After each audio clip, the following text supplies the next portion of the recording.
আসসালামু আলাইকুম। আজকে আমরা দেখব ফটোশপ 7 দিয়ে একটি ছবিকে কিভাবে পাসপোর্ট সাইজ করতে হয়। চলুন আমরা ফটোশপে দেখি। তো ফটোশপে আসলাম। এখন আমাদের একটি ছবি নিতে হবে। এজন্য মাউসের বাম পাশের বাটনে ডাবল ক্লিক করব। তারপর আমাদের এরকম একটা পেজে চলে আসবে। তো অলরেডি আমরা ডেস্কটপ পেজে আছি, দেখতে পাচ্ছেন। আমার ছবিটা ডেস্কটপেই রাখা আছে। আমি ছবিটা নিয়ে নিলাম। ছবিটা নেওয়ার পর আমি একটু বড় করে নিলাম।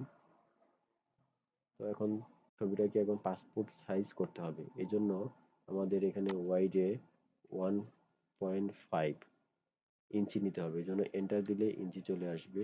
আবার এখানে হাই 1.9 এন্টার। এখানে হাই অনেকে 2 নেই, আমি 1.9 নিলাম। তো রেজুলেশন এখানে 300, ঠিক আছে। আর এই মাপটুকু যদি আমরা সবসময় কাজের সুবিধার্থে সেভ করতে চাই, তাহলে আমাদের এই ক্রপ টুলসের অপশনে যাওয়ার পর এখানে নিউ টুল প্রেসড এখানে ক্লিক করলে আমাদের মাপটুকু চলে আসবে অটোমেটিক। আমরা এটাকে সেভ করে নেব। দেখতে পাচ্ছেন আমাদের এখানে সেভ হয়ে গেছে।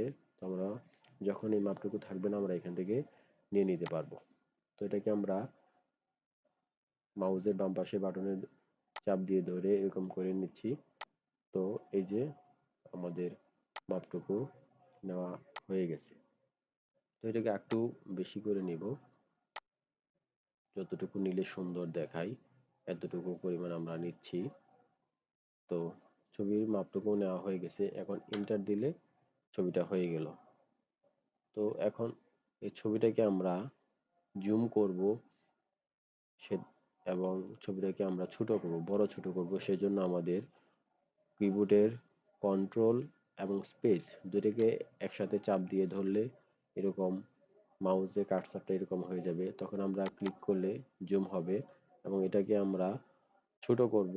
সেটার জন্য কিবোর্ডের অল্ট্রা এবং স্পেস চাপ দিয়ে ধরলে এখানে দেখেন একটা মাইনাস চিহ্ন চলে আসছে। এখন চাপ মাউস চাপলে ছোট হয়ে গেছে। তো বন্ধুরা, এখন ছবিটা আমাদের সঠিক সাইজ নেওয়া হয়ে গেল। এখন ছবিটাকে আমাদের সেভ করতে হবে। তো সেভ করার জন্য আমাদের কিবোর্ডের কন্ট্রোল শিফট এস চাপ দিলে আমাদের সেভ করার অপশনে চলে আসছে। এখন আমরা কোন জায়গায় ছবিটাকে রাখবো। তো আমি চাচ্ছি ছবিটাকে ডেস্কটপে রাখার জন্য ডেস্কটপ ক্লিক করে দিলাম। তারপর ছবিটা কি নামে সেভ করব। দেখেন এখানে ছবিটা যেই নাম ছিল আগে সেই নামটাই দেখাচ্ছে। এখন আমি নতুন একটা নাম দিয়ে সেভ করতে চাচ্ছি। ধরা যাক এই ছবিটার ব্যক্তি হচ্ছে, নাম হচ্ছে জাকির। তো আমরা এখানে লিখি J A J A K I R. তো জাকির হয়ে গেল, জাকির আসলো। তখন আমাদের জেপিজি এটাই থাকবে। তারপর আমরা এটাকে সেভ দিব। সেভ দেওয়ার পর আমাদের এখানে অনেক সময় লো থাকবে, হাই থাকবে। তো আমাদের সবসময় ম্যাক্সিমাম করে রাখবো অথবা আমরা লার্জ করে রাখতে পারি।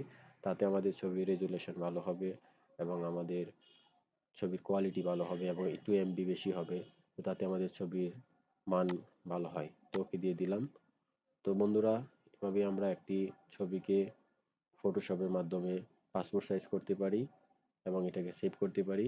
তো ফটোশপ সম্পর্কে পরবর্তীতে আর অনেকগুলো ভিডিও আসবে, যেটা আপনাদের অনেক কাজে দিবে। তো সেই পর্যন্ত আপনারা ভালো থাকুন এবং আমার চ্যানেলকে সাবস্ক্রাইব করুন এবং আমার সাথে থাকুন এবং পরবর্তী ভিডিও পাওয়ার জন্য বেল আইকনে ক্লিক করে রাখুন। সবাইকে আন্তরিক ধন্যবাদ। আসসালামু আলাইকুম ওয়া রাহমাতুল্লাহ।